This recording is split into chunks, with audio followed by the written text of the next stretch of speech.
Awesome. What do you want us to? You can just maybe start right here, sit in the front, and then we'll call you up. Over here is Awesome. Okay, these are. Are we missing something? you. First, give me I'm stuck on you. Last weekend. Oh.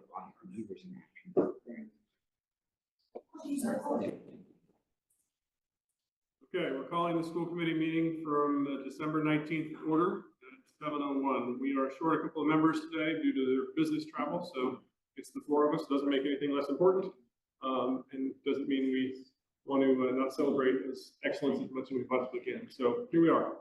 We'll walk through the agenda real quick, and then we will jump right in. So first things first, for anybody in the public who would like to make a statement about anything not related to anything on the agenda, we'll start with that with public comment. Do have a few members so they can potentially jump in.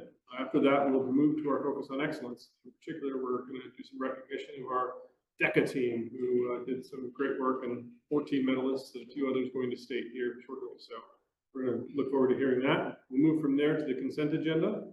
Then we'll do reports, including our students and assistant superintendent, and liaison reports. We'll then move to new business, which includes our Q1 FY25 human resources update. Joe's hiding in the back, but we'll bring it to the front when the time comes. We have an update from the RISE preschool programming that we'll go through, and then we'll move to a literacy update with a detailed presentation through all the work that's going on in that space. Dr. Harney, Ms. Burchell. And then finally, we'll conclude with the Parker and RISE leadership search process. All of which to be concluded by about 8:15 or 8:30. No pressure anymore. I did hear that there's a little bit of time crunch on our DECA friends, so we'll work through that, right? So with that said, Dr. Milczewski, would you like to introduce the focus on, actually first, any public comment?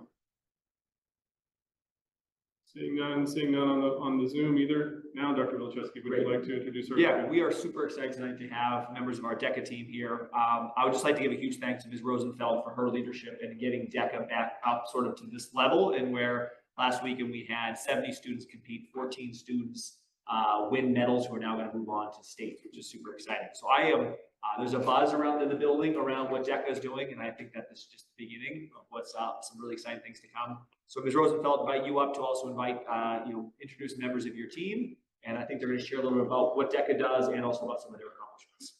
If you want to come all the way up to the mics so you are on TV, that would be awesome. Yep.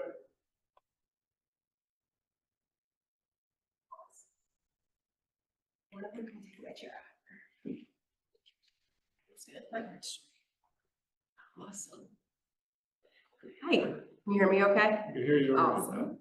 Good evening, everyone. Thank you so much for having us here, and we truly appreciate the opportunity to speak to the Reading community. My name is Anna Rosenfeld, and I am a business teacher here at Reading Memorial High School. This is my first year in the district and my first year as the DECA Club Advisor. DECA stands for Distributive Education Clubs of America, and it is an international career and technical student organization with over 227,000 members worldwide. This year, Reading DECA has accomplished so much already, and it's only December. We've grown the club from 17 members to 68 registered members. That's 300% growth. We also had 16 students qualify for the State Career Development Conference. This is the first time in Reading Memorial High School history that we have qualified for the state conference. None of this would be possible without my incredible student officers who are here tonight. So I'm going to turn it over to them to discuss the incredible achievements of this organization. Hello, my name is Justin Ramo, and I'm the president here of DECA at RMHS. I've been in the club since freshman year, and it's been an amazing 4 years experience for me. DECA is full of so many incredible opportunities for students. DECA gives students the opportunity to network with both students from RMHS and surrounding communities and learn about concepts in various realms of business, including finance, hospitality and tourism, business management and administration. Students are able to graduate from high school with connections from around the globe and real-world business knowledge. Students gain this knowledge through competing in competitive events, just as we did at our district competition, and we will be doing that at state's time also. Students were able to choose from over 60 events that are either written or role play events, and students from RMHS competed in both types of these events at district. For written events, students prepare a 20-page written paper before competition, along with presenting a well-practiced 15-minute presentation with a poster competition. On the other hand, for role play events, students took a 100-question multiple-choice exam in the weeks prior to competition and did something called a role play during competition. For role play, students are given a set amount of time to read a case study and prepare a verbal presentation where they take on the role of a business professional, and then they present their business plan or solution to a judge. In both of these types of events, a deep understanding of the topics and concepts surrounding their specific event are needed. RMHS students spent months preparing their written events, studying for their exams, and practicing role plays. We competed at districts on December 10th and 11th. Placing in the top 6 is a huge accomplishment for members at RMHS. These students earned scores high enough to beat over 2,000 students from 25 other school districts.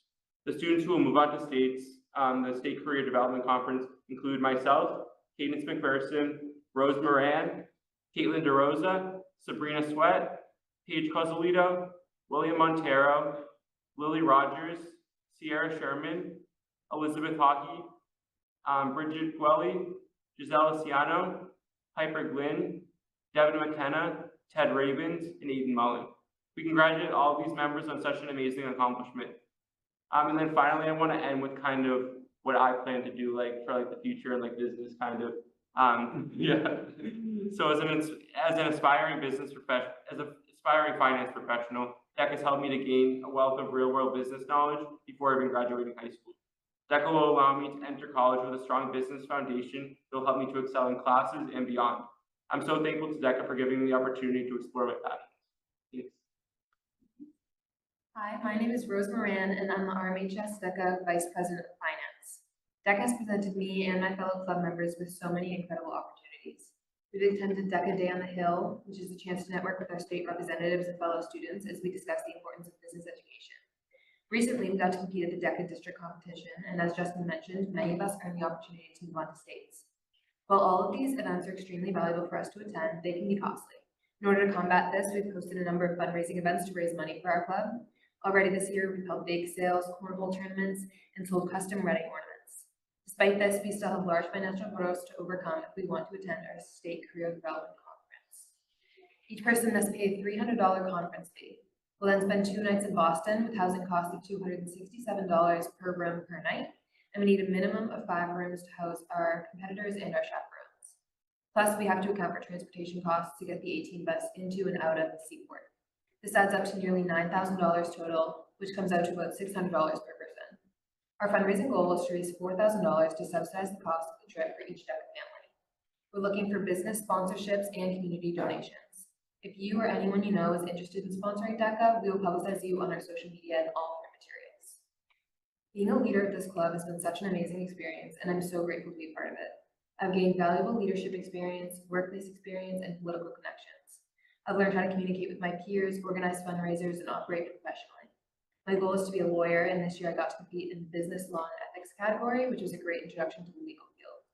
Plus, meeting with our state representatives for the past few years has allowed me to build genuine friendships with those in office, especially Representative Brad Jones. His insight for our club and for my future career plans has been so helpful to me. None of these opportunities would have been possible without DECA. I'm forever grateful for this club and all its property. Hi, thank you so much for inviting us to speak with you all tonight. I'm Cadence McPherson. I'm our DECA chapter's Vice President of Marketing, and I've been a part of DECA for a couple of years now, with this being my first year as an officer. One of our chapter's core goals is to get more involved with our community, and we're working towards doing just that by expanding the impact of our club. Last week, we had our own DECA tree at the Festival of Trees at Parker, with some of our members volunteering to help set up and run the event. As Rose said earlier, we're also holding fundraisers and events to make us more well-known and connected to the community here in Reading. DECA has given me a whole new perspective on what I want to do with my future career. I was introduced to the world of marketing at a young age. I could see the inner workings of advertising through working as a model and through my mom's job as a journalist, but DECA showed me the business side of it. It has allowed me to make new connections with my peers, business professionals, state officers, and network with other like-minded students across the state. Being in this club has helped me figure out what direction I want to take my career in, and has given me business experience I couldn't have gotten anywhere else. I'm so excited to watch this club grow and to see other students have similar experiences to me. If you're interested in seeing this happen too, please support our efforts any way you guys see fit. We're currently looking for community volunteers and support. And we're also trying to find judges to help out states. So if you think you'd like to volunteer, feel free to reach out to Ms. Rosenfeld to receive the registration information. Being a judge is an amazing opportunity to see the inner workings of our club. To keep up to date with what we're up to, follow our Instagram, which is @DECARMHS. And you can also email one of the officers or Ms. Rosenfeld directly if you have any specific questions about what was said tonight. Again, thank you so much for having us here. Unfortunately, our other officer, Caitlin DeRosa, who's the Vice President of Career Development, couldn't make it tonight because she had a basketball game, so good luck to her. And she's been a huge part of our club's success and wishes she could be here tonight. We really appreciate the opportunity to continue connecting with Reading's community, and we're looking forward to staying in touch. Thank you for giving us the chance to speak to you all tonight. Have a great night, guys. Thank you. Before you disappear, any questions for you on the table? No? No, we have a tradition that we take pictures. Dr. Corbin, do you still have your phone? Will you take pictures for us? When everybody comes for Focus on Excellence, we take a picture down front. So please join us for Thank you, that. guys. Thank you.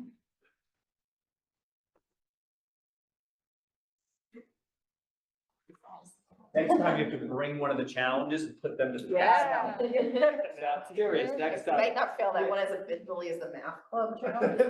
Actually, I think we had the sixth graders for math. Yeah, you guys have to stand in front of us. Oh, no, we're gonna put it. Thank you for having me. Yeah. That was fun to learn. Oh my gosh, I'll do a sorority squad. Yeah, we're doing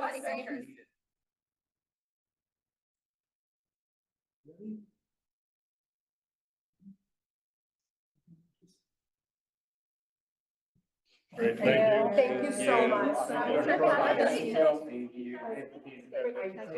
Thanks for coming. Do you feel like every club really? I love your card. Thank you.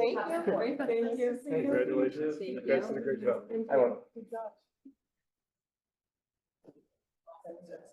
Great job. Thank you. Well done. Congratulations. Very well done. Congratulations. Very well done.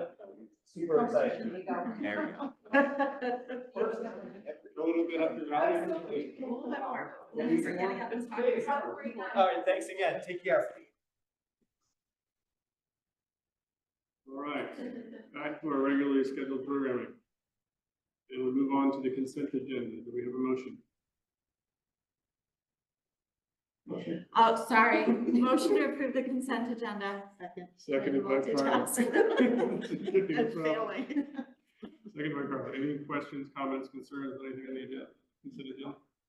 No? All in favor? All opposed? And it passes 4-0. We'll move on to reports and we'll start with our students. Dr. and Alex? Hello. Okay, we had a lot of reports and we're gonna do our best to make this as quick and concise as we can be. I do want to start with, I believe our band concert is going on right now, which I kind of just realized, so kudos to them. We had our choir concert last week before, one of those weeks, and we think it went really well. I was there as a member of Select Choir, so yeah, it was really fun. Anyway, in the actual updates, so today the RMHS Business Department brought in representatives from Puma Corporation to meet and present to students in all business classes about how the Puma Corporation works and the job opportunities available in the country, the company. Thank you to the RMHS Choir for singing Christmas carols in school this week and bringing holiday cheer to all those that had the pleasure of hearing them perform. Last week, the entire choral program performed for the winter concert on Thursday evening, and it was a wonderful event for all attended. Will you be at Rise in the downstairs tomorrow? Tomorrow, yes. Tomorrow? Okay. Yeah, we know it's a good Okay. visit tomorrow. Mr. Mullen really wanted to perform for you, so we are coming We are tomorrow ready. during lunch, hopefully. Yeah, right. On January 30th, RMHS is hosting Career Day for the junior class and interested seniors. There will be a keynote speaker, and then students will have the choice of attending 3 sessions with professionals working in fields from over 30 positions.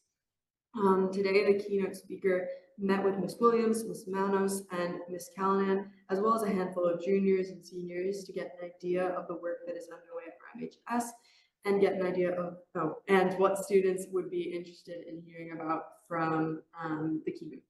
We are very excited about this new opportunity for students. Then during Flex, Mr. Cabanas, our RMHS science teacher, held his second STEM talk with an outside speaker that is an engineer working in the industry.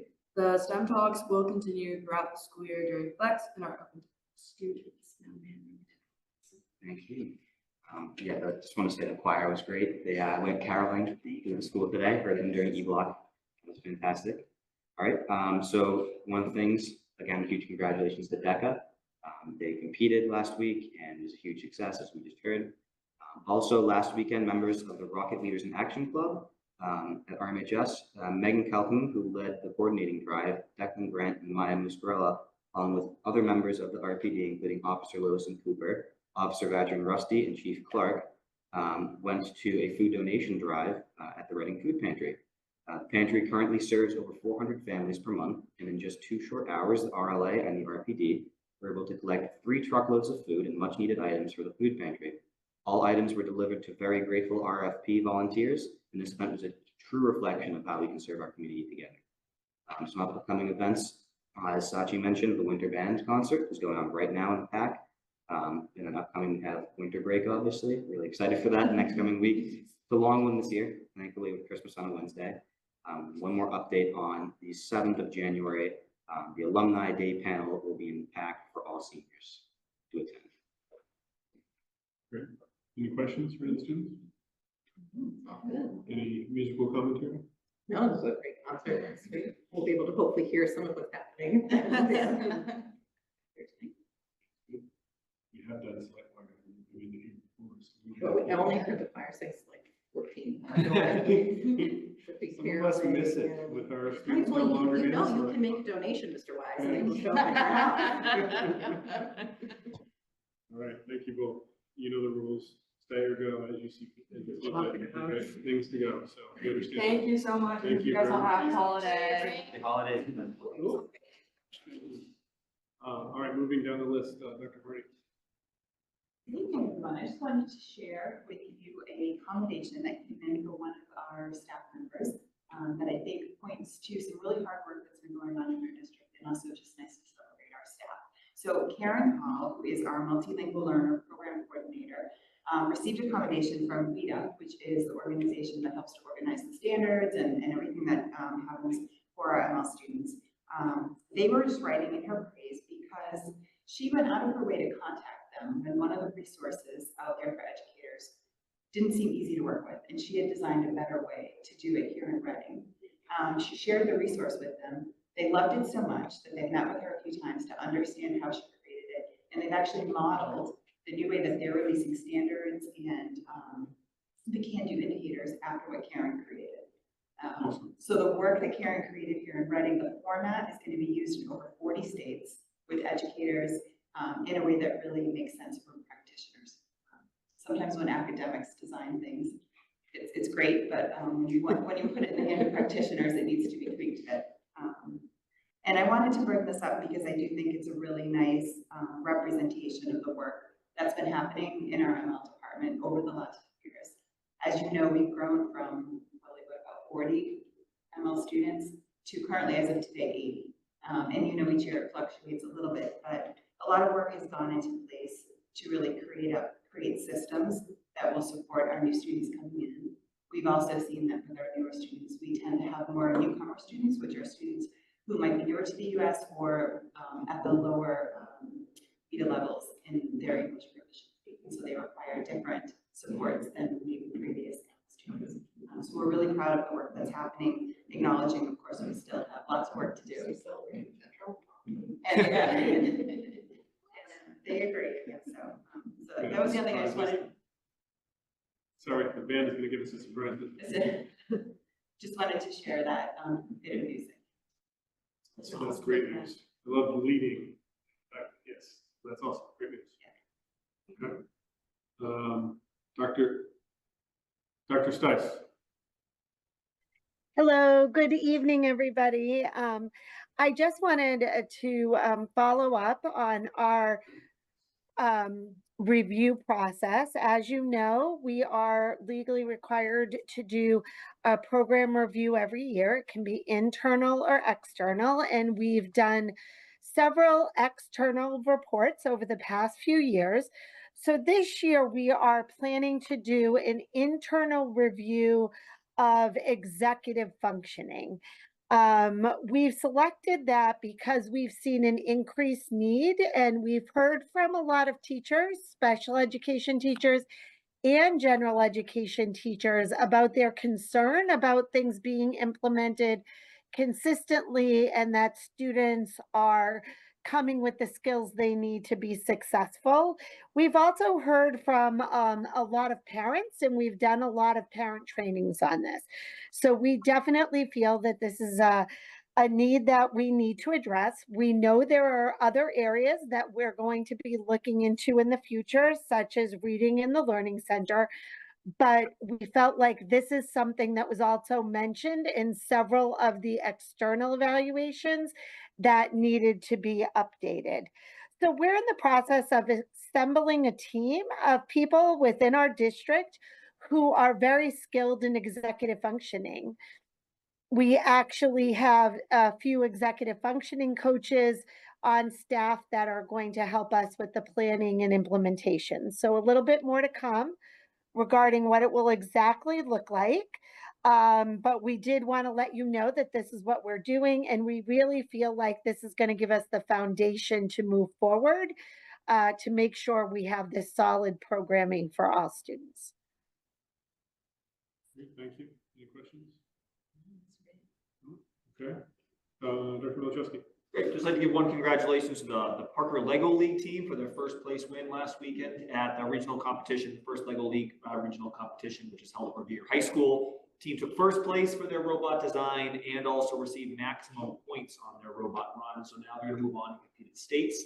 I would like to give a congratulations to the 4-member team and also the 2 coaches. Thanks to the school committee for your advocacy over the years and bringing back First Lego League. Also, thanks to Chris Nelson and the rest of the extended day team for their work getting the programming up and running. Can't wait to follow their successes and see how they do. Huge congratulations. Is this a CodeWiz announcement recently? Is it the same group? This group? Yeah. Yeah. Is it led by the CodeWiz? Yes. Yeah. Correct. Yeah. Awesome. Yeah. Okay. I saw that announcement and I wasn't sure if that was us or. Yeah. So great. That's awesome. All right, moving to liaison reports. So start to my left, Carla. Killam. We had a meeting on Monday where we made 2 pretty significant decisions. We decided on an ABC system. So we chose the half geothermal option is the name. It basically is 44 ground source 44 ground source heat pumps, geothermal wells, and then there's a heat pump unit on the roof. So the committee, everybody worked really hard. The designers and the OPMs, it was a unanimous vote, and I think everybody walked away really happy with that outcome, which was a huge, huge decision. That was one, and then we chose a, we had to choose between 2 bidding type of options, Chapter 149 Mass General Law and 149A. They're, they're design build, bid build type of systems. Chapter 149A would determine if, or we would decide if the project was complicated enough that we would bring the contractor, the general contractor on early to help with that coordination. The committee ultimately decided that we didn't need that. That adds to the cost. It can add up to like 15% of the cost of the project. Excuse me.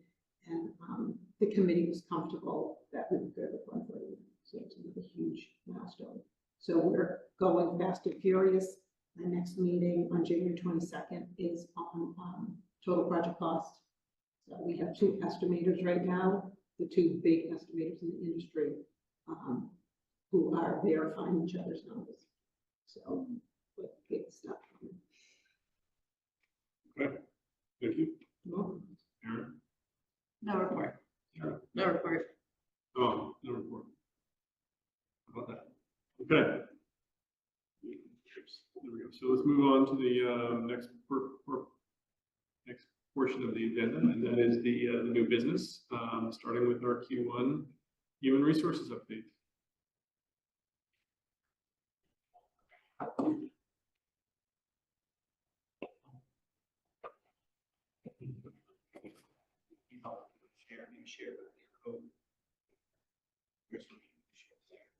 You can share from here for now.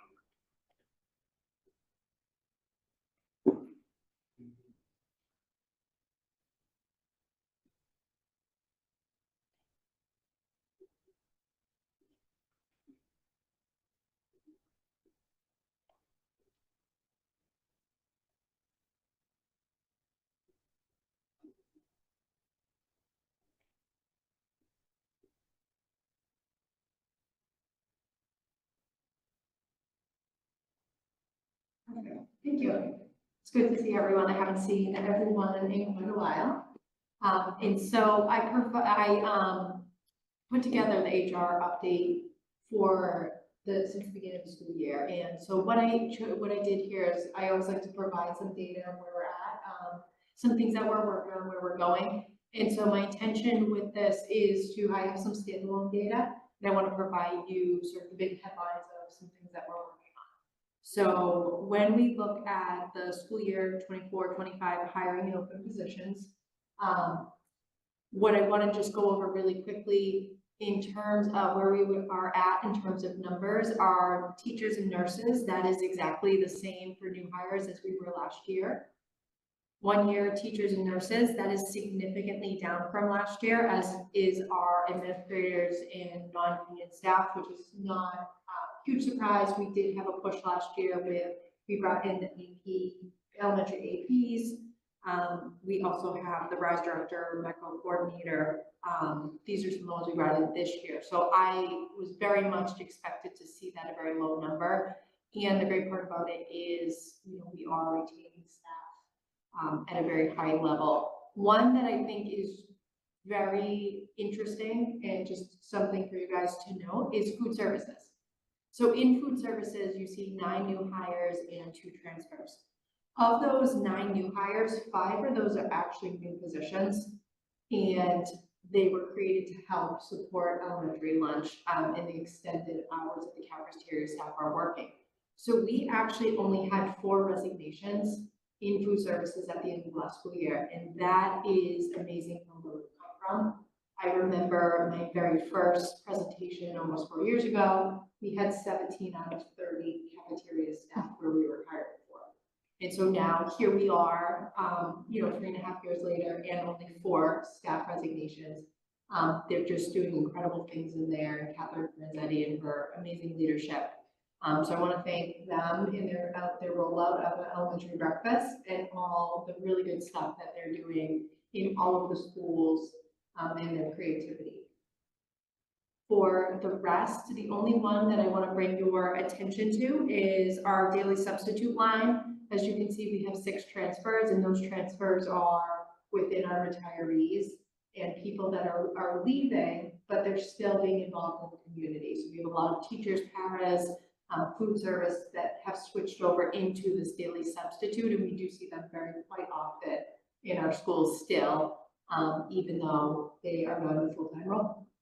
So then current open positions, as you can see, again, they are very low. The 1 teacher resignation has a last day of tomorrow. So although I have that open position listed, is not the person still in the position until tomorrow.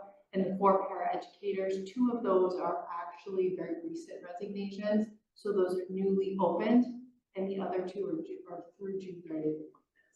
So again, there we're low as well. So the next slide we have is just the leaves and terminations. So as you can see here, we are on track of where we were last year with year-to-date departures at this time. You will see involuntary terms and quick quits are about 5. And there, we are really spending time in our performance management process and assessing suitability for roles. So although these numbers are a little higher than they normally are, we expect a certain amount of attrition within the workforce.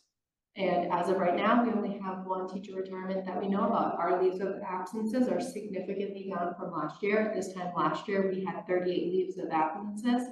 And at this time, when I was given this update, we had 16 anticipated absences. Right now, we're only looking at 7. So again, we are hiring less for long-term substitute roles, and we're having, you know, more people that are in their roles right now and that we're not filling anymore. The next one is more of just for your information. You'll see in the community report, when it comes out, we did do a focus on our talent pipeline. So that is what I also wanted to do, is I want to expand on that a little bit to just showcase some of the ways we have focused on staff growth and advancement, as well as pathways to teaching over the last 2 years. So you'll see a shorter article in the community report, but we also have this to complement it as well, to just go through some of the numbers, different transitions.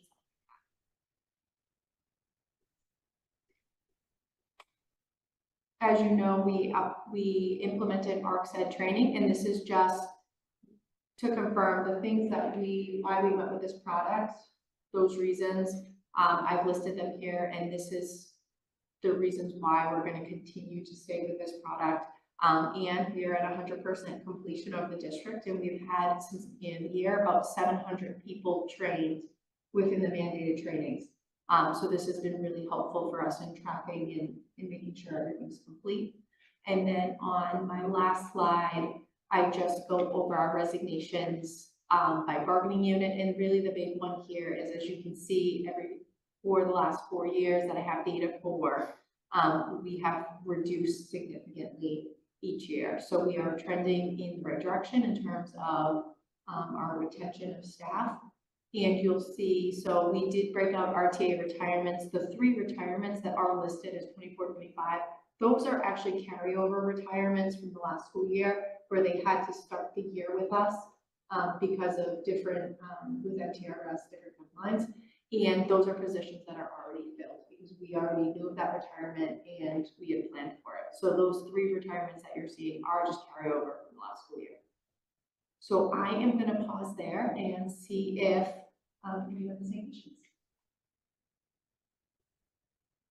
Across the table.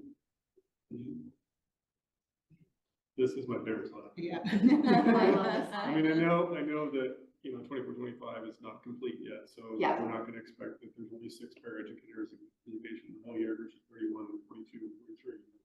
It's still, trending very, very positive. But to see the 70, right, and Yeah. now the 31 from the end of the last school year. This is also one of my favorite slides to just pulling together the data and seeing the different this sort of stories that we have here. I think it's really positive, and we're doing really great things. The open positions too. It's the lowest we've ever been. I love this slide too, just showing the internal pipelines and promotion opportunities and whatnot too. So I think all of these speak very strongly about the work that's being done across the district that you're helping to meet. Thank you, and I definitely want to thank my team, Kristen Cohen and Andrew Gutchess. They just work effortlessly, as you can see, all of the ground they cover, and they do it just so well. So thank you to them. Thank you for doing the, sorry. Go for it.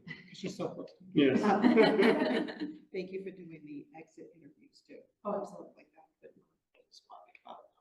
It's really It's helpful nice to see. to get that data, especially as people are going through the door, and being able to use that to inform different things, like when we're looking at our talent pipeline and how we're retaining staff. That's been really helpful to see what some of those challenging barriers are, so we can plan for them. And that's an area that we are trying to get into further, the retention piece, and how do we build these talent pipelines, right? How we build bench strength.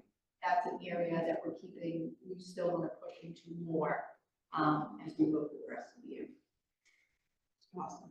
Thank you. Great job. Thank you Thank so you. much. Thank you so much. Tremendous progress. Yep. All right. Dr. Milcheski, we'll move on to you, I think. Great. So we have Alana Schoen with us here as well, our RISE director. In the packet, you'll find an information about what we think is a pretty small shift in programming for the 25-26 school year. So you'll see we want to make sure before Alana sends out all the materials to incoming families, just that we have a chance to speak about it publicly tonight to see if there's any concerns or feedback, and also give the community a little bit of a heads up on the rationale on why we're making the shift. I told Alana just 1 to 2 minutes. It's a pretty quick shift and why, so she's just going to share sort of what the shift is and why, and then open up to any questions. Great, thank you. Welcome, Alana. Thank you. Thanks for having me. So as we were preparing for our January registration, we reviewed feedback from families and teachers at Rise. And what we noticed was that many families preferred a full day or a longer morning classroom session. And currently we have one teacher who is teaching 2.5-hour sessions, one in the morning and one in the afternoon. And that afternoon 2.5-hour session is under enrolled this year. And then I looked back at the last couple of years and there was an under enrollment in those 2 years as well. And so we sat down and we talked about it and proposed closing the afternoon session and extending the morning session. So that one teacher would teach a 4-hour morning session and utilize that afternoon time for evaluations and screenings. And by using one teacher to do evaluations and screenings, it creates more time on learning for the other classroom teachers who are no longer rotating in for the evaluations, and consistency across evaluations and screenings. It also allows more time in learning for that morning class, which went from 2.5 hours to 4 hours. So that's pretty much the overall generalization of what our proposal is. Any questions? Any questions from the committee? No, I mean, I think we appreciate it. I think the feedback and the historical analysis as well leads very well to what the recommendation is. So thank you for being thoughtful and looking at it. And it sounds pretty much budget neutral as well, which is another big plus. I personally like the fact that we're freeing up time for evaluation learning work too. I think that's, at that age, is even more important than we have historically given it. So the fact that we're doing that too is very beneficial. Should not be undercut as a core benefit of this process as well. Thanks a lot. Thank you. And stay tuned about another announcement with Rise and Alana later on. Okay. Great. You have the ability to share now? We're getting there. Yep. Getting there. Okay. So the next topic is our literacy topic. Ms. Burchell, would you like to join us up here? One shot camera, so come sit next to Carla. She won't play.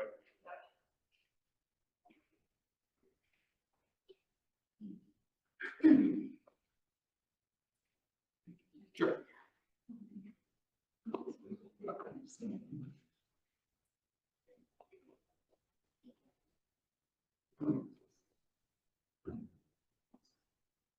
Thank you very much for letting Erin and I come tonight to talk about how we are building literacy success for every student in our district. This is really honestly part of our daily work, and so we're excited when we get to share with the community and the committee about what has been underway for really.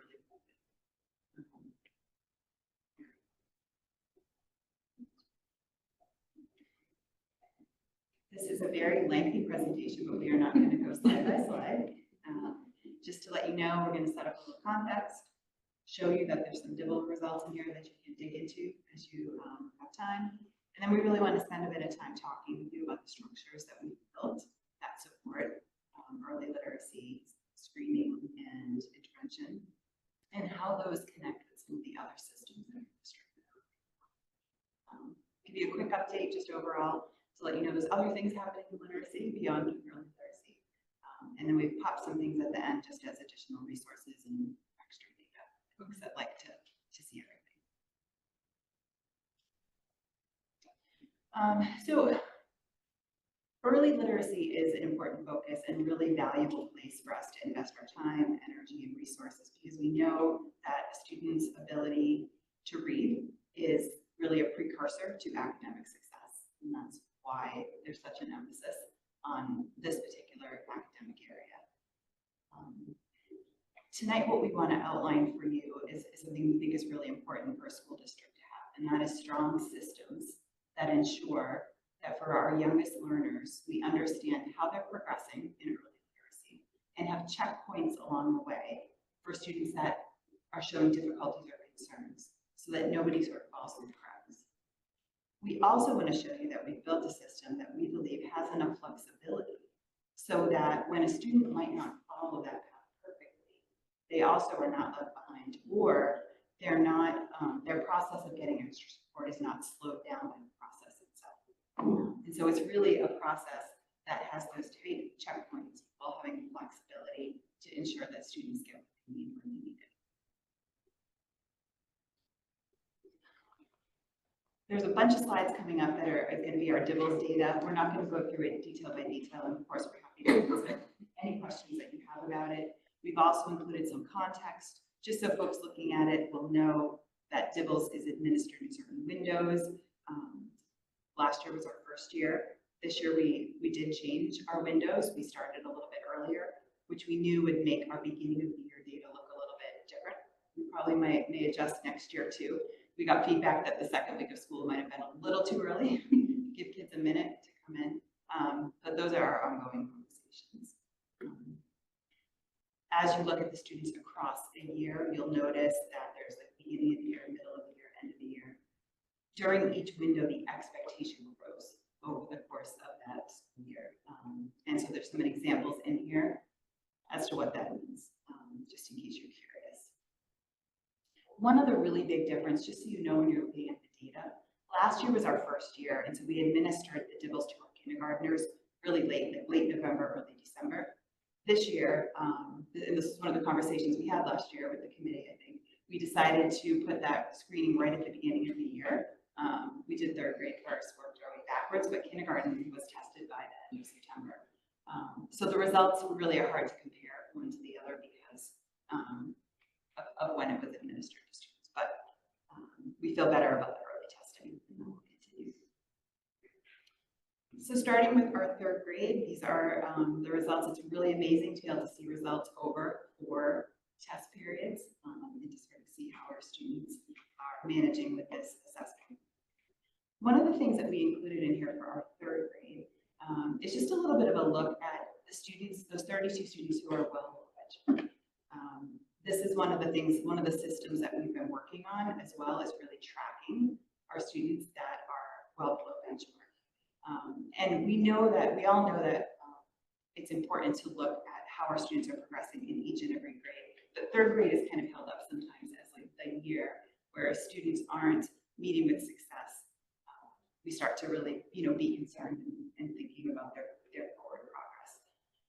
This table, this chart that we put together is just to show you sort of the level of detail in which we're looking at all of our students and understanding any student that is not meeting benchmark. Exactly, are they getting services already around a disability that might indicate why they're struggling, or are there other supports and systems in place? In other words, there should be no student in that category that isn't involved already in a process, being monitored, etc. So we put that chart in just as a way to show you sort of some of the reasons, some of the stories of our kiddos that are in there. Real quick on that slide. The evaluated not found eligible, that's special education evaluated, doesn't mean they're not found eligible for SST or things like that, right? Great point. Yes, so they were given an initial special education eval and not found eligible, for whatever reason that the team decided. In those cases, those students stay in intervention and often stay in SST. Additionally, sometimes they are monitored by that special ed team who might say like they weren't found eligible, but we still have concerns. So we're going to look at the student again. We're going to talk to the team about the student again in X amount of months. So if a student's not found eligible, it isn't like, oh well, it's sort of like, well, what else might we have to put in place? Sometimes there are other supports that get put in place after that too. If you want academic, it could be social emotional, some other type of need that the student is demonstrating. Can I ask a question? So, they're well below benchmark, but they're on an IEP for other reasons. Does that mean they're not getting direct reading services? So we have students that are in, say like a substantially separate program that might have developmental delays. They most likely are getting reading services, but it might be a different type of support based on their disability. If they're not getting reading services based on their IEP goals, then they are in intervention.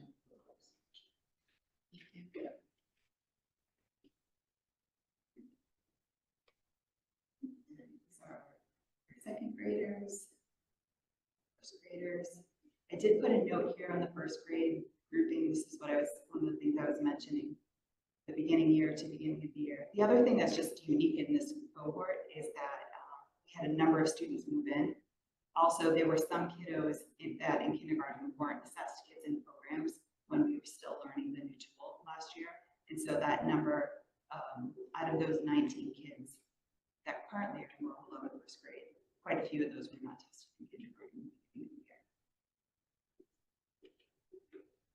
Marketing plea for a second. A lot of kids moving into district, maybe not moving into town, but coming from private kindergarten to public first grade, potentially. Is there a theme there that we can measure over time to see if we're seeing consistency in terms of challenges of kids coming from private kindergarten to public first grade? Great question. And the other thing I see both in this set and the other data set, I know that the standard raises. So with that expectation, but it does also seem to imply a little bit of summer slide type stuff going in as well. We've talked about that and we said like, is there some type of summer reading program, something we can initiate to get kids reading more this summer? And then also that was another one of our thoughts of like, should we wait one more week, let kids get into school, some books in their hands?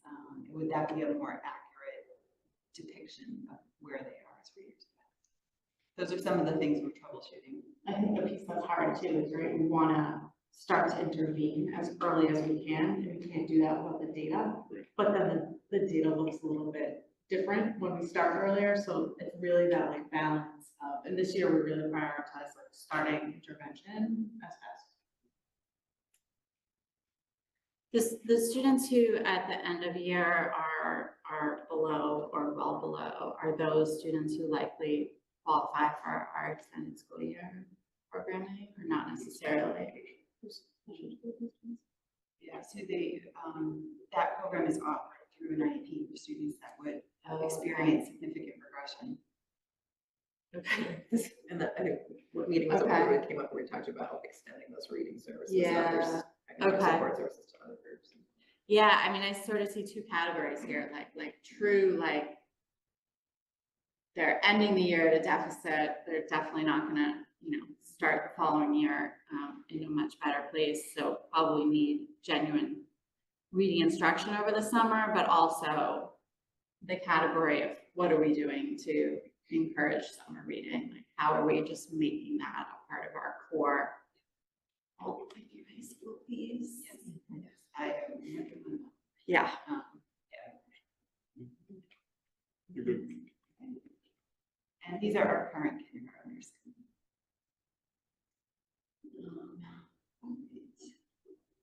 We did also include Devil's data broken out by some of the selected populations that we commonly look at. And so these are, again, sort of like ways that we're analyzing data and looking at how our students are progressing. So we have our students with disabilities, our Black and African American students, our low-income students, and our ML learners as well. Can we ask a question about the Black and African American? Yeah. Did we have, this is percentage based on absolute numbers, we can't see if we had any mid-year joiners or anything else that might have affected these numbers. So assuming there aren't significant mid-year joiners, I know the bar is raising, but is this showing something that we're not doing enough in this community to help keep those that are above, stay above, and push even more above? Is there any sort of interpolation that we should take of the beginning, middle, end of 23, 24 in particular, and on that same population, although it's going to be slightly different the next school year? Right.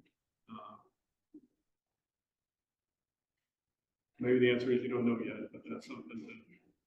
But it's partly, I don't know, but I will say also that this is a student group that given, we have, our Boston resident population has been a little bit more, students in and out of the program. So the roster here, especially with the smaller subset of students, a couple of kids in, a couple of kids out. And I would say the younger grade levels, we have had a decent amount of students come in the last year, year and a half.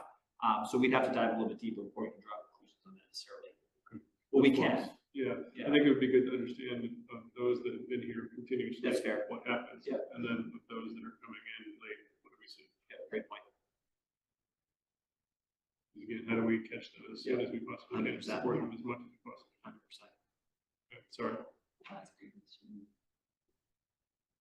Our IMD students as well.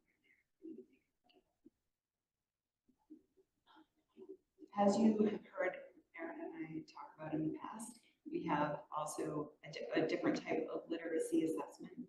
That's a formative assessment that's used on an ongoing basis in our classrooms. And that assessment is ERLA. And so it's always interesting to just look at sort of how kids are falling. We think that this correlation is the right word, is pretty much what we would expect. It's not surprising to see that some students might score at benchmark on DIBELS and not be proficient above in ERLA. To remember, ERLA has, while it does assess those foundation reading skills, it also has the extra components added in that get to the other part of the reading rope. And, so there's sort of like more skills that kids have to master to reach proficiency. The emergency versus the most interesting one student. Yeah. Usually when we dig into that, there's some type of mistake that a teacher made. Or Kid having a bad yeah. day. Yeah. But at the end of year should not, they should be well tuned. Could be a bad day, though. Definitely. Okay.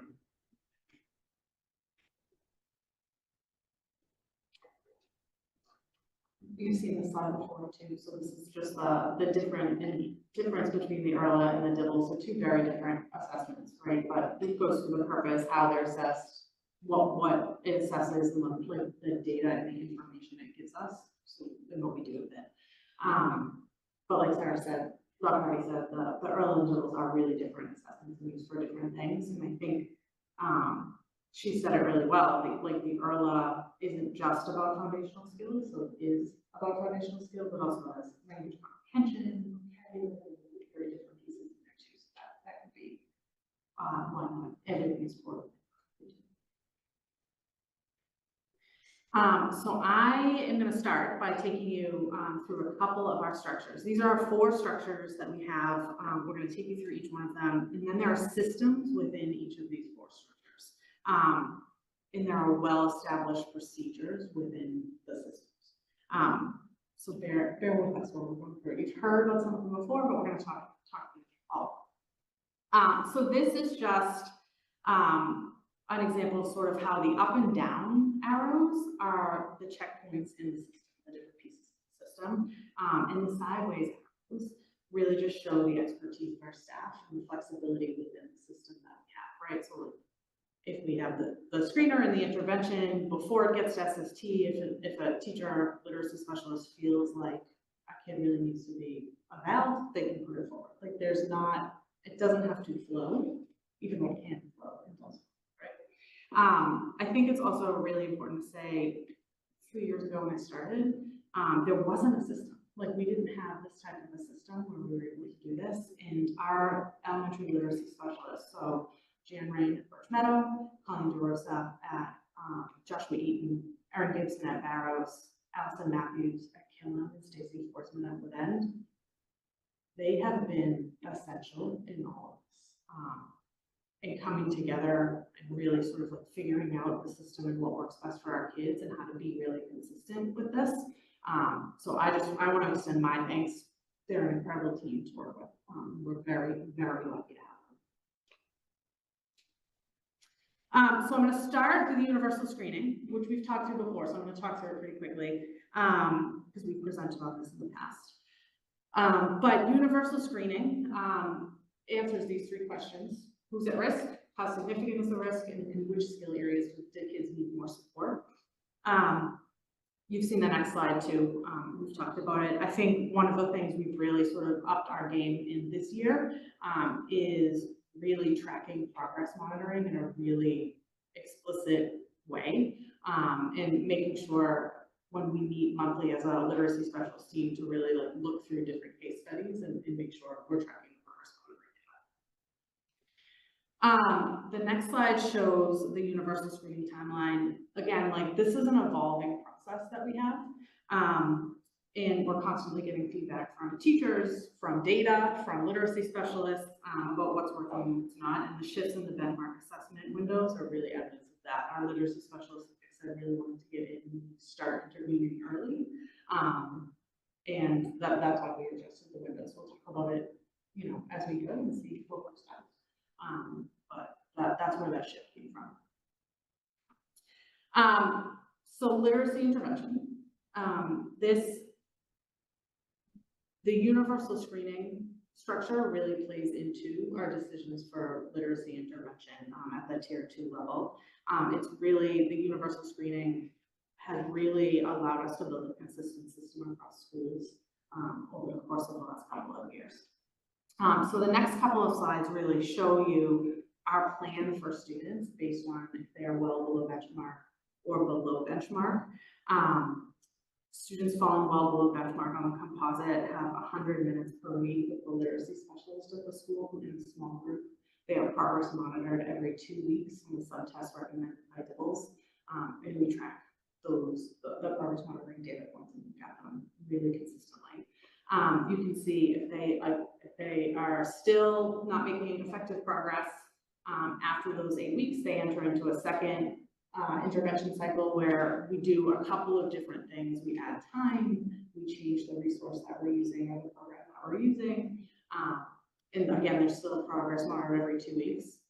If after those 16 weeks of intervention, students aren't making effective progress, literacy specialists have concerns, it's a mandatory referral to SST. So that's like our checkpoint and story. Like if this isn't happening, the student is getting referred to SST, which Dr. Hart is going to talk about SST in a few minutes.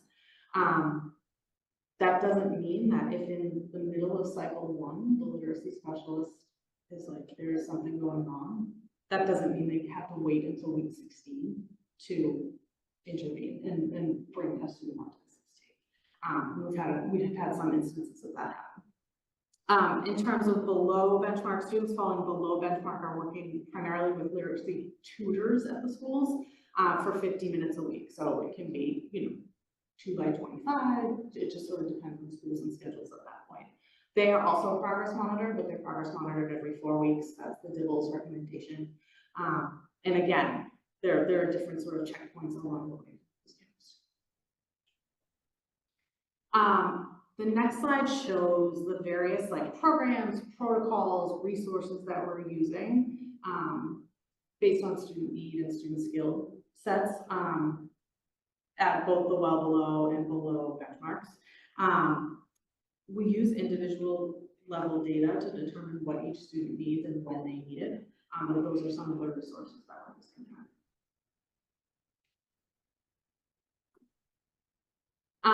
So what happens sort of when students in intervention, right? Like there are a bunch of bullets there that you can look at, but we have really strong progress monitoring routines and data gathering. There's been so much consultation between the literacy specialists across the schools where they're examining student profiles, they're thinking about different ways to respond to progress monitoring. I've tried this doesn't seem to be working. Does anybody else, like, what do you all think? They really come together and talk about it in a way that really just shows their deep understanding of student strengths and needs, right? Again, at any point during this, a student can be referred to SST. The next couple of slides show why 8-week cycles start. Skip to the case, please. They're exciting and real kids, and it is great. So the questions come up, why are we using 8-week cycles? That's what the research has shown. There are a couple of links to research there. But the graphic up there is from DESE's dyslexia guidelines. They actually say cycles should be 8 to 10 weeks. But that data is up there. So case studies, wanted to provide some just like real student examples to make it sort of easier to understand how the system works, but then where the flexibility is in meeting student need. We use data to be responsive to individual needs within the structure, right? So there are a couple there. That first bullet, a 3rd grade student had a well below oral reading fluency score and had an overall composite falling below benchmark. Literacy specialist brought the child into the intensive pull-up group after a lack of progress in tutor support. The child moved to academic by the spring, right? That happened in the middle of the cycle. The literacy specialist was looking at the progress monitoring data, saw that the student that was below benchmark wasn't making the progress that they thought should be made, pulled the kid into the intensive group because that's where the skill levels were and that's where it fit. And the student was academic by the end of the year, assessment. So those are just some examples there that I think are really highlight sort of how we're adjusting even mid-cycle. The next case study is an example of a student who was brought to SST before the end of the cycle.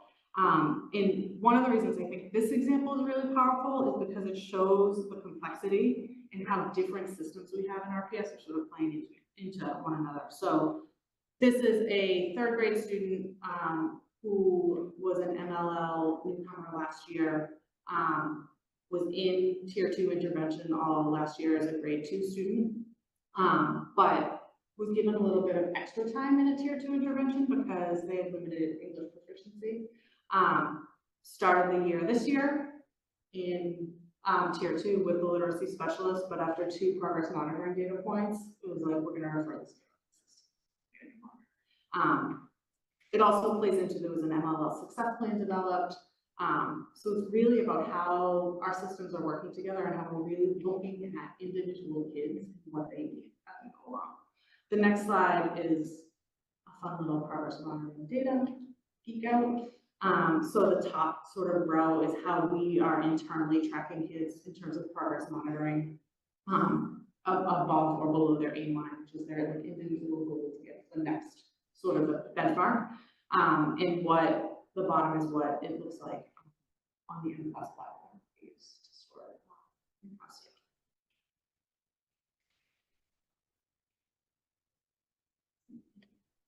I will say the tracker is new this year and it's great. I was in it this morning looking at student progress because we're at that point where we're about to change over cycles. And it's, I appreciate Erin raising our literacy specialists and praising them because we've asked them to do so much and they've brought about so much change. And that's not always easy for staff members to change what they're doing and to say, I'm going to collaborate and do the same as another literacy specialist. So that's a really good example of the tracker, that they're willing to put everything out there, be completely transparent about the work that's happening is really a big win for us. So you've heard us in the past talk about the universal screener and the literacy intervention. And I think you understand sort of the flow of that. What we haven't talked about yet to date is what happens after. And so tonight we're just going to talk a little bit about some systems that connect to the screener and the intervention that really do help us for kids whose needs we aren't meeting through that intervention. So as Erin said, at the end of the literacy intervention, two cycles for our kids that are well below, there's a mandatory referral to SST. And of course, as we've said a few times, students can be brought into SST at any point in this process. So for folks where this is a new term, it's a student study team. Like everything in education, we shorten it down to the fewest letters we can use. SSTs are a really important part of building-based leadership and how within schools we ensure that all students are receiving the support they need. Students can be brought to the SST outside of this intervention process as well. Any teacher in the building can bring a student forward for support through the SST if they have concerns about their academic progress or their social emotional progress, or any type of behavioral needs. They really are a place where a group of talented educators come together to talk about a presenting issue and determine what some goals might be, some next steps to support that student, and then actionable plans are put into place. Teams decide what data is going to be gathered, and then they determine the interval to come back and meet, to assess those goals, to look at the data. And it's usually, again, a process where teams might meet 2 or 3 times. Hopefully by the end, we see that the interventions, the accommodations put in place have done what they needed to do, that the student is meeting with success. And that really is the goal of SST. Sometimes, however, that doesn't happen. And even with some additional strategies, some additional supports, the student continues to not be meeting the academic demands or behavioral demands. And at that, sorry, just want to add one more thing before I go to the next step. One of the things that is important to note is the data aspect of the SST team. And when I think about sort of the progression of the different systems we talked about tonight, when we talk about intervention, whether or not a student gets intervention, the screener is really like almost everything in that, right? If you have a certain result on the screener, you receive an intervention. Once we get to SST, the DIBELS screener still becomes an important set of data that's looked at, but teams also incorporate a whole other host of data. So for example, the ERLA is considered there, any of our math assessments, the end of unit math assessments, any other survey or information that's gathered within the school student attendance. So all those data pieces we have become very important for the student study team to examine so they can understand the student's progress. That is important because if students are referred for a special education evaluation, just the DIBELS alone isn't going to be enough information. We really need to have a fuller picture of the student going into that special evaluation. Yes, good. Clarifying.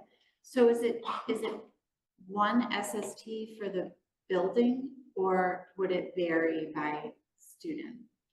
Great question. So the principal of each school sets up the SST. One of the things that we have talked about with the district leadership teams, what is sort of the ideal makeup of that SST team? In most cases, our principals have sort of flexible membership depending upon the student. So, but most often, you know, there's a person from the leadership team, usually somebody from the behavioral health team, often a special educator, the literacy specialist usually sits on their general education teachers.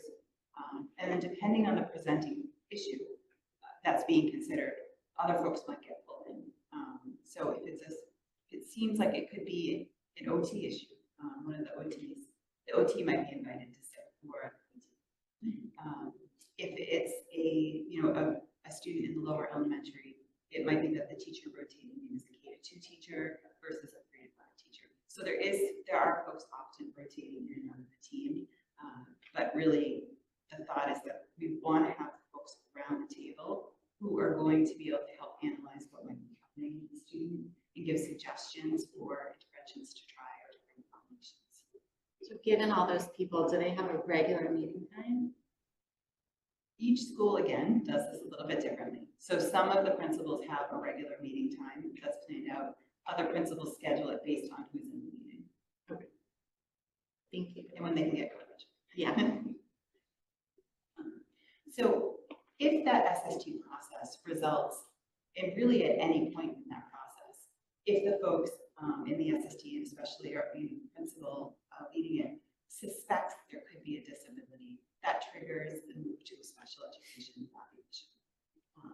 And that's the last piece that I want to just fill you in on here.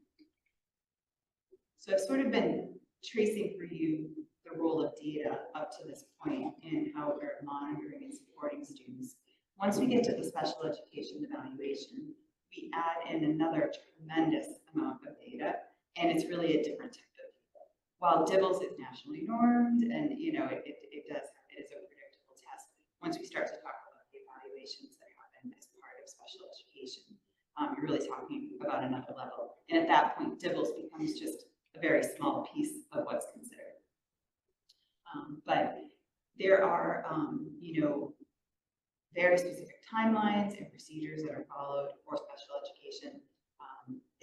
We're moving out of the general education world, so some knowledge of it, but not nearly as much knowledge as Dr. Seiss and Mr. Wright does. So I won't try to teach you too much about this process, but I'll just let you know that, really the goal with it, as with all of our systems, is that we really want to know and understand our students so that we can best provide them with what they need to be successful. And this is the process, kind of that final process for kids that have been struggling with literacy to see, is there a disability at play here that's causing them to struggle? And sometimes there is. There also can be other reasons why a student would continue to score well below benchmark. It isn't always a disability, or it isn't always a disability that relates to literacy. There can be other disability areas that impact their total score. Just put in a little bit of data as to what special ed referrals look like. This is global. This is not just students that were referred in through our screening process. Again, very often that screening process is just a small component of how students end up in SST. Very often for our students who are receiving intervention with a literacy specialist, there are more global concerns in the classroom, which actually may lead to the teacher bringing that student to SST and literacy specialist. So there's lots of avenues our students head into the mission, into SST, and then might head into the mission. Can you clarify these buckets? I think you might accidentally mislabeled them both 23-24 and the second one 24-25. No, sorry. The first one is K to 12. Oh, okay. And then the second one is K to 5. Since we were talking about early literacy, I thought it might be helpful to see just those younger grades. It's pulled out a little bit differently. I mean, it is interesting to see like most of the evaluations are happening in 5. I think it's important as well to note, because it was not just prevalent before, it was not considered kosher that so many referrals are staff referrals. They're not all of them, but the fact that there are, a good chunk of them is something that people really need to pay attention to. Other districts should be following, they're not. It's used to be a no-no, and staff don't do any referrals at all. So I'm very grateful to see that that's no longer the case. And you hit it over and over and over again in the presentation, but I just want to really back in. I mean, we know that we are going to have students with reading disabilities and a whole host of learning disabilities in our district, and that's okay. That's the way their brains are wired, right? Our job is to identify that disability and then use our expertise to provide instruction that allows those students to learn. So we aren't shying away from the fact that many of our students will require an IEP. It's better for us if we find that out and we write an IEP that's going to meet their needs.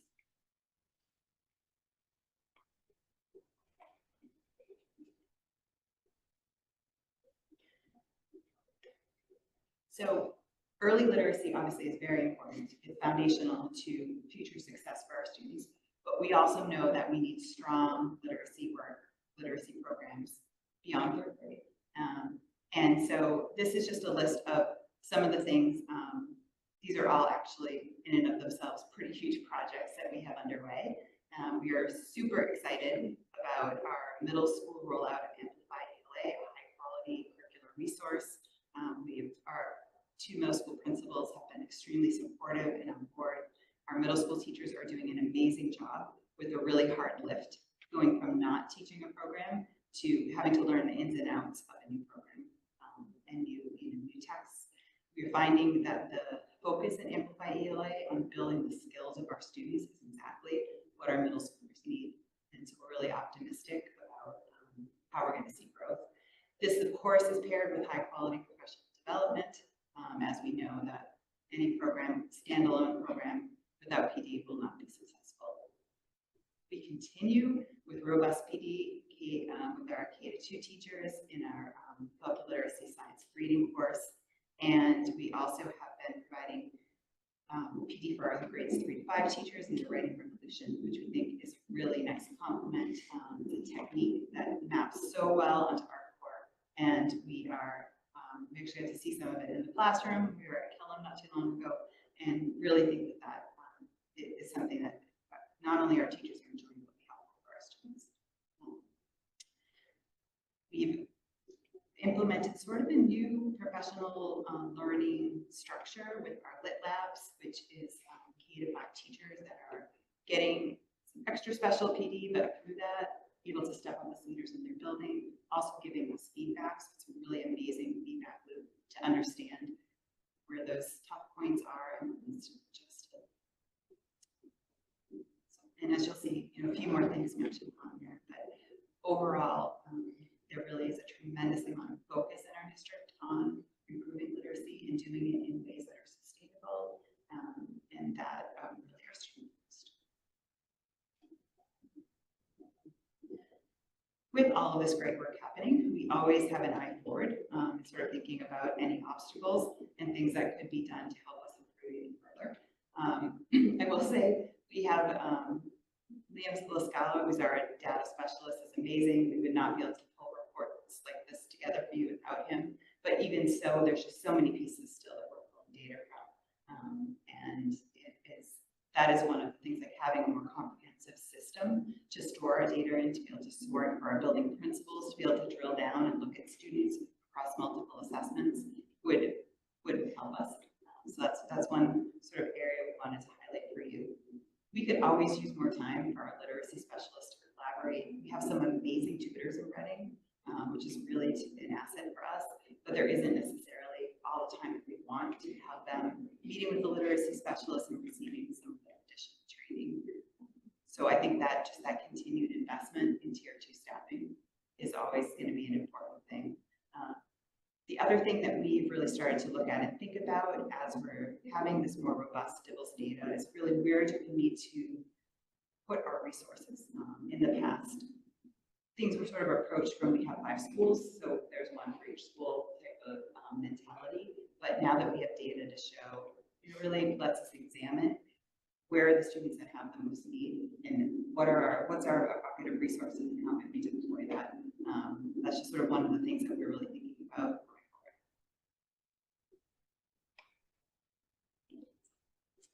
We would love to answer any questions.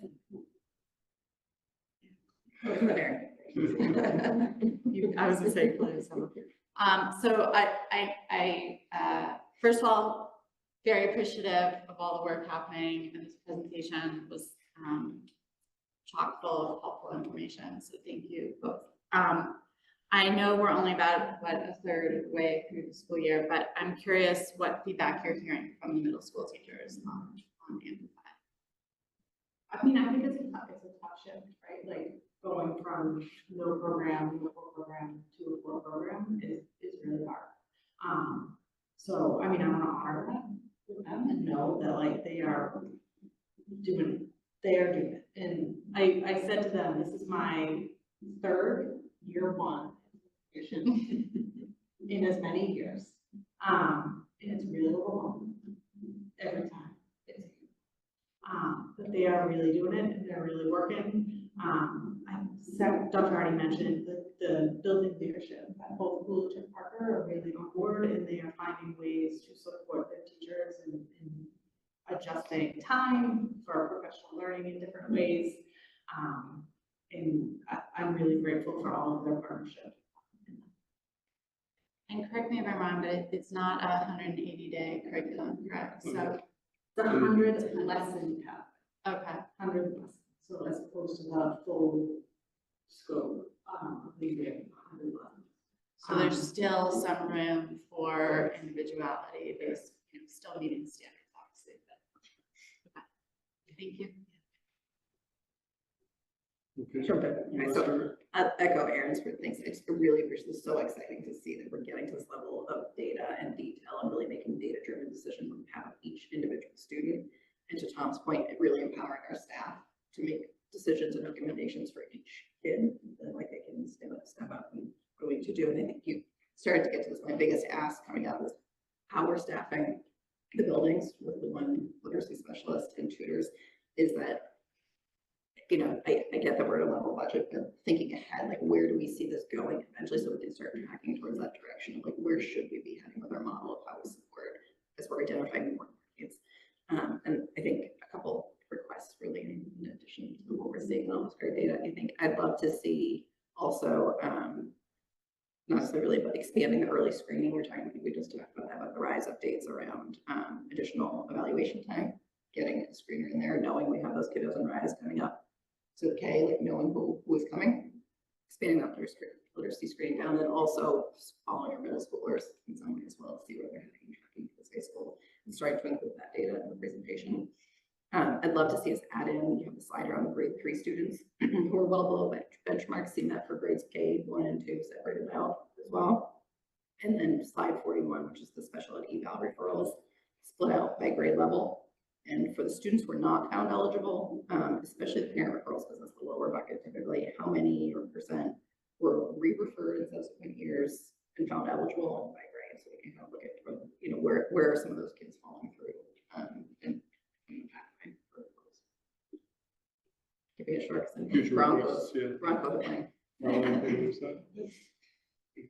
The only other thing I would note, and I think it's listed there a little bit towards the end, is the parent family involvement, right? In the early process, I know that we legally now or regulatorily need to provide notification. I would love to know a little bit more about that, right? How do we engage? How do we, you know, provide that feedback, right? That now is maybe not the time, but if there's something else there's a presentation in the spring that we come back to or something else like that, how do we keep the parents and especially those below benchmark students and how they're progressing? Are we giving the parents that bi-weekly data measurement to show that progress? Are we not? Are we just telling them, hey, by the way, your kid is going to be in this process? So how are we engaging them? Going to one of the reasons why Dr. Milczewski is here is school parent involvement, right? And how do we make sure we plug into that, keep that loop tight as possible to keep the number one teacher in any kid's life engaged in the process. Okay. I just want to thank the team here too. Just I think that I am incredibly proud of the work that's happened the last few years in this area too, all of which is sort of stemmed from the leadership of both Aaron and Sarah, and also then our literacy specialists, our teachers. I mean, this is incredible progress. I think is really excited to think about truly making sure that every student is on track. And I also want to name that it's a pretty thin, at every level, it's a pretty thin group leading this. I mean, our district was really falling on both of your shoulders in this work at the school level, you know, without any instructional coaches. So much is falling on our school leaders and on our literacy specialists. And then the classroom, you know, we're still pretty thin with tier 2 support, as we just described too. So to be able to stand this up and to see some of the data that we're seeing now is just really encouraging, especially when you consider that sort of staffing model. But this has been a major shift for us the last couple of years, and just truly appreciate both, you know, Aaron and Sarah and your entire team, you know, all the staff for their work and making this possible for our kids. Thank you. Yeah.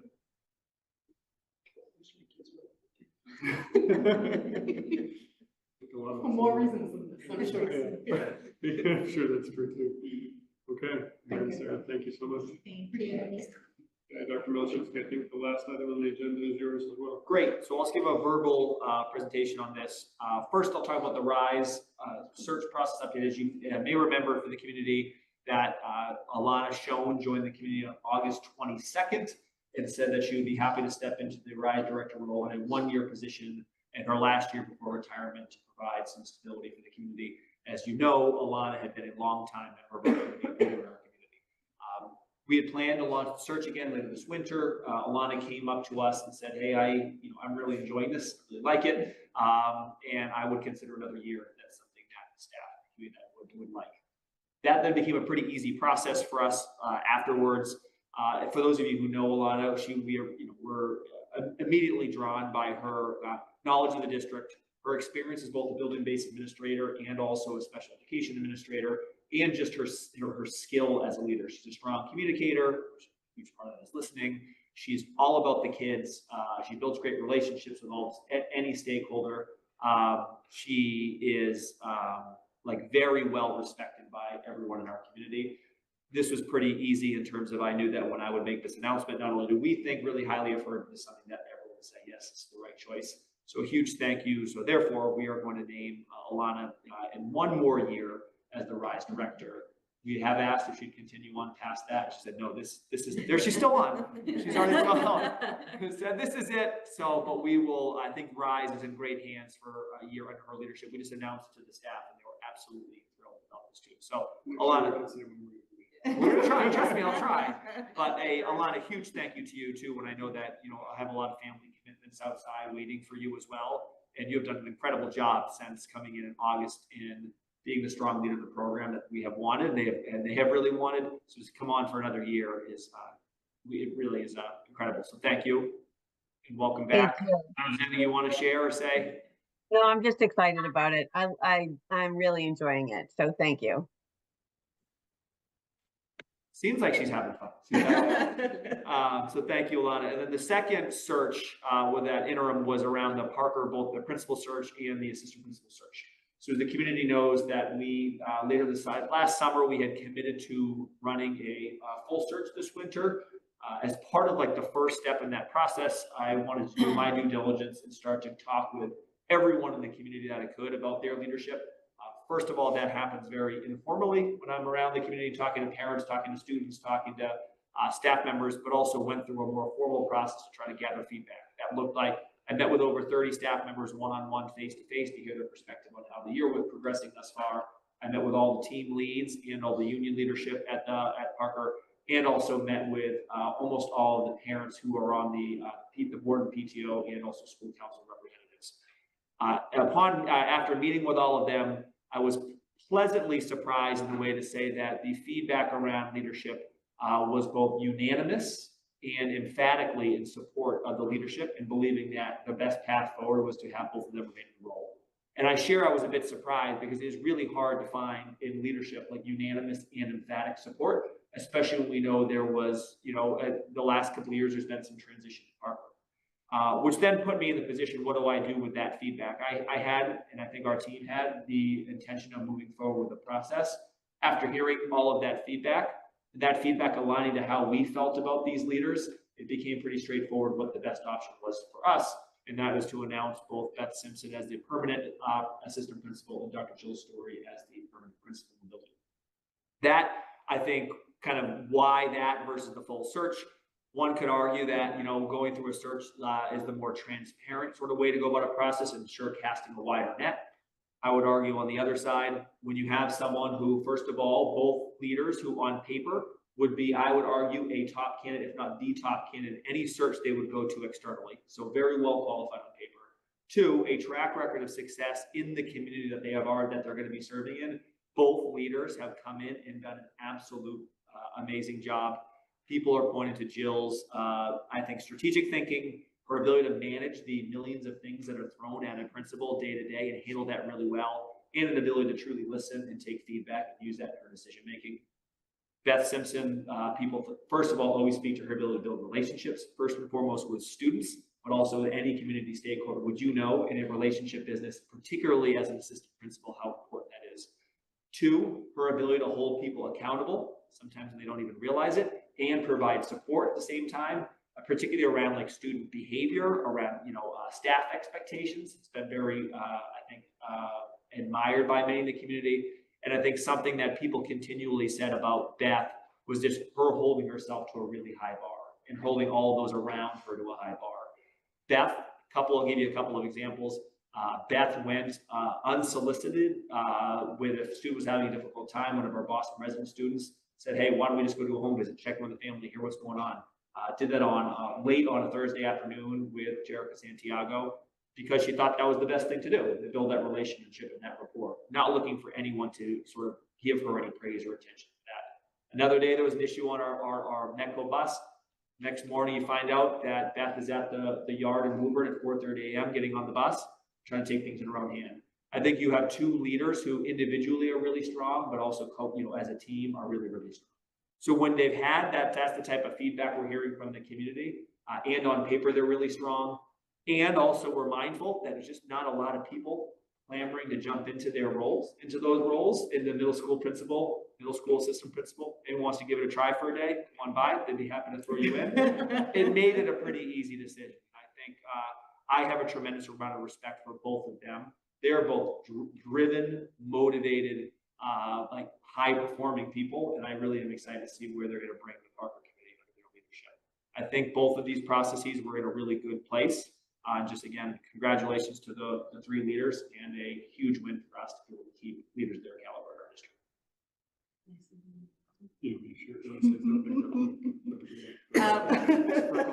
Got a stopwatch on me.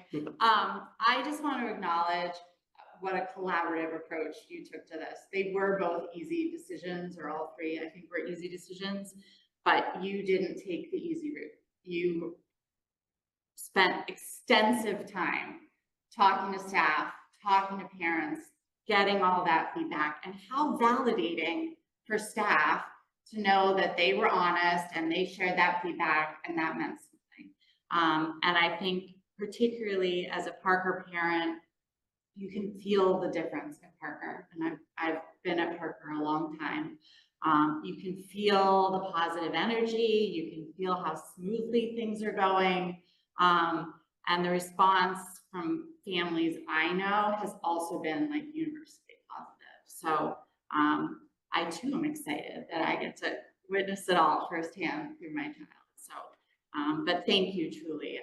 I think you absolutely did the right thing, but the way you went about it, I really want to recognize Great. Any further thoughts or feedback? Seconded. Okay, not debatable. So all in favor? All opposed? And it passes. We're adjourned. 8:31. Watch it. It's a miracle. 31. Great job. Cool.